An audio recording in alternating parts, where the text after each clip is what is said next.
Hino's new 700 enters the market along with a raft of new models and updates from rival Japanese manufacturers, ushering in new efficiency, technology and safety levels. The 700 also follows nearly 2 decades of solid dependability and industry performance by its predecessor. It has a lot to contend with and live up to. It's certainly been a long time coming. Images of the new Hino 700 have been circulating for at least 5 years. We waited patiently with no official word on when it would arrive. By the time the new model was announced, the previous generation 700 had enjoyed an almost 2-decade run. In fact, the Foodstuffs 450 horsepower FS700 6x4 tractor unit graced our cover back in August of 2004. And in its 20-year history, North Island transport provider Les Harrison Transport has featured in the magazine, but never on the front cover. And again, like the Southern Transport feature last month, this was a wrong that needed to be righted.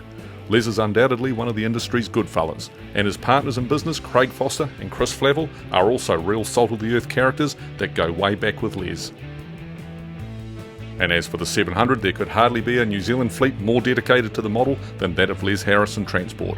While there's been the odd truck from other suppliers to meet contracts or fulfil specific needs, Hino has been the company's bread and butter since 2008, when the company bought its first truck from Sime Darby Motors New Zealand. The brand now makes up 78% of the 100-strong fleet, making it truly part of the Les Harrison family. Yeah, they're a good truck, says Les. They're comfortable and the chassis are heavier and stronger. You can do a lot with it, like extend it a little more. You could also don't have to do much to the subframe for a high-ab, which definitely saves on setup cost.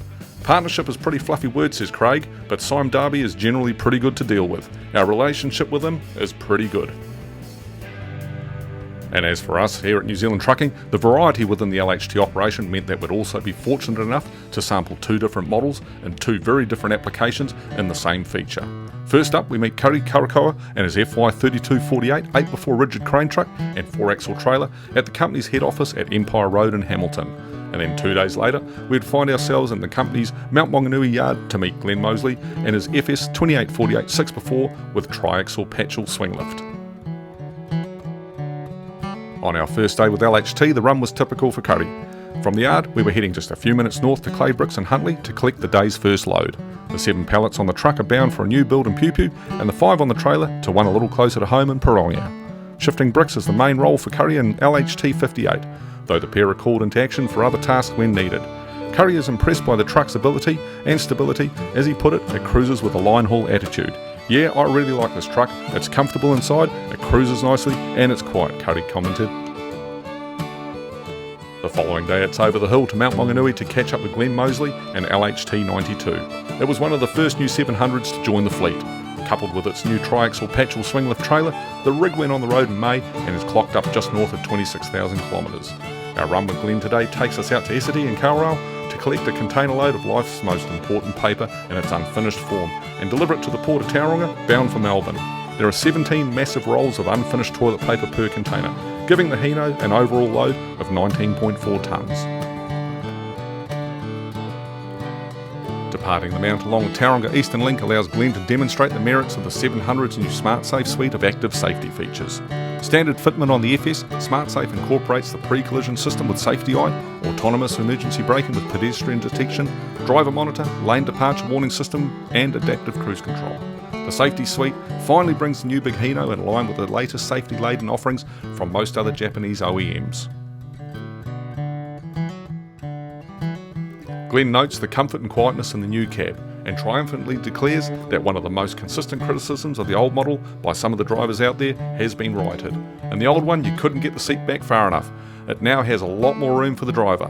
The two men also agree that the new 700 has some exceptional mirror units. The main and wide angle units are well positioned with solid arms and housings and offer a large clear view rearward, and they're also heated as well.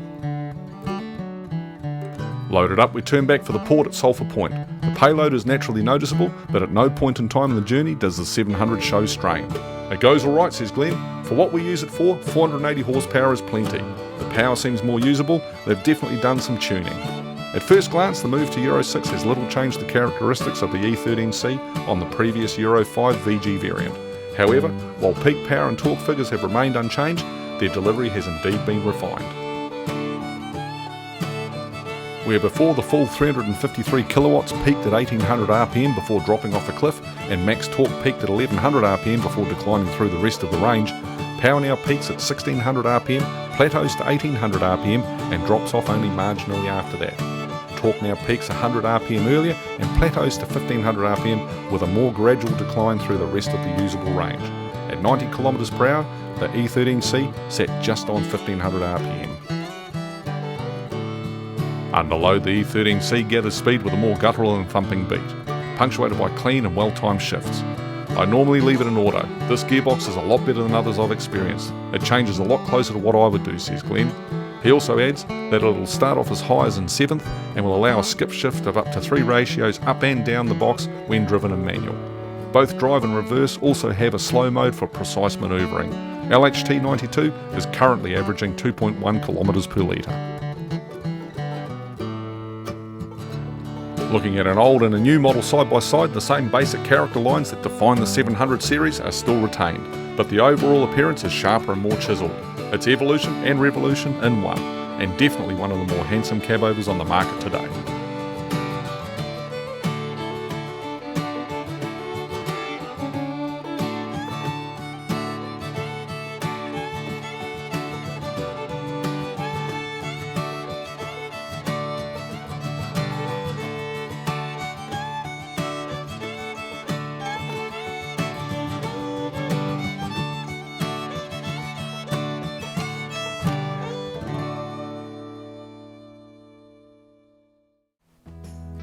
And while we're talking design, it's fair to say Hino has injected more flair into the interior redesign than its Japanese rivals have into their current offerings.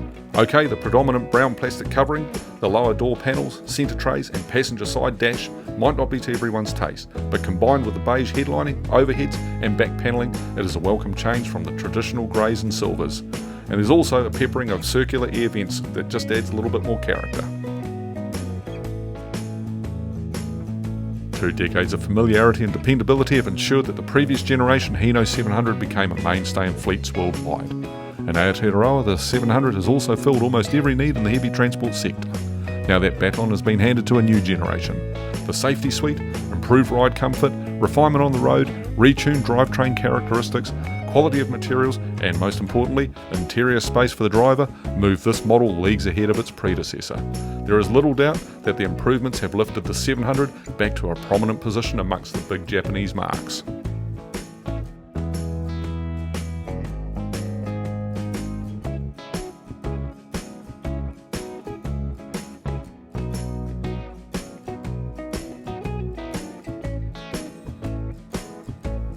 To read the full story and review the specs of the new generation 700 series Hinos of Les Harrison's Transport, then catch a copy of the November 2022 issue of New Zealand Trucking Magazine, or click the link below to nztrucking.co.nz.